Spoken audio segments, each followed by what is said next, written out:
Hi, and welcome to Life is Good Today. You know, when life feels like it's out of control, sometimes what happens is we have people who deliver the brutal truth. And we're in a time where there's a lot of brutal truth. And as the old saying goes, you know, that when somebody delivers the brutal truth, oftentimes they're more invested in the brutality than the truth. See, because when it feels like life's out of control, a lot of people look for someone to blame. You know, we gotta blame them. They're the reason that my life's the way it is, and so we look for somebody that we can say they're the reason I'm in this position.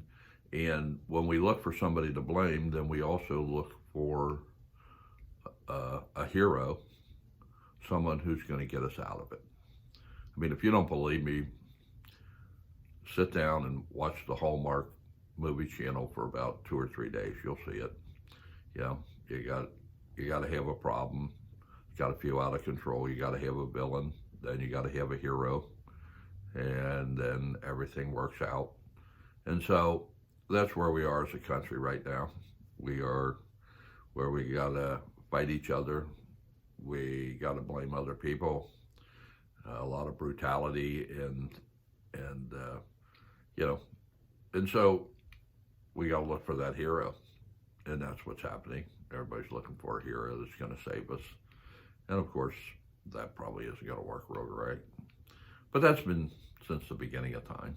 I mean, this is the classic David and Goliath story, or Adam and Eve and the snake in the Garden of Eden.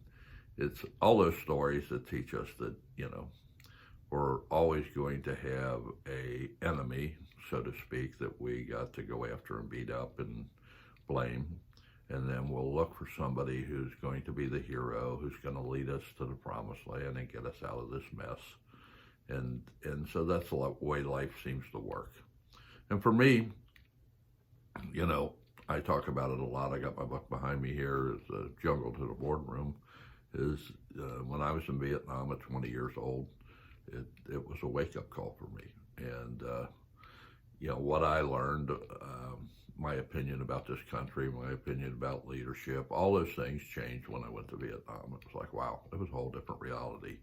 And so in these times, I guess the greatest thing that I can do for me is stay true to what I believe. Um, Mine is about having my voice. That's important to me, but it isn't my job to convert people. I mean, I know people have a lot of opinions about me, and the truth is, they only get a little piece of me. Um, if if I had my way, it'd be a complete do over in this country.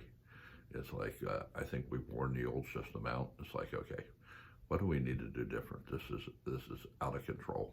And so to me, it's how do I stay in a place where I'm not out of control? The country can be out of control, people around me out of control, but how do I maintain a movement forward? And for me, that's about having a vision on things that I'm doing. Those who know me, I'm working. I got a book coming out, Chica's A Promise, which is about Chica, my scout dog in Vietnam, that I wrote about in the book, A Jungle to the Boardroom. And I'm going to start a nonprofit to help rescue dogs. So that's my way of keeping sanity in a chaotic world. And so I don't want to get into the brutality. I just want to have my voice. I'm not real interested in the argument. I just want to say what I think I see and move forward and let the rest of the people, if they want to argue it out, argue it out. I'm not that interested in that. And I'm not trusting a lot of the facts. I'm not trusting the conspiracy theories. I'm trusting my good common sense to help me navigate through this, just like when I was in Vietnam. It's like, you know what? I have to make up my mind. I just got to do what I can do. Hope I come home alive, and that's all I can do. And so that's what I'm going to do. I'm going to do all the best things I can for me to stay alive, move through this time, and you know what? I'll figure out what to do next each and every day. So life is good today. It's the only day I got. I'm going to make it a great day. I hope you have a great day. And I'll be talking to you soon. Bye.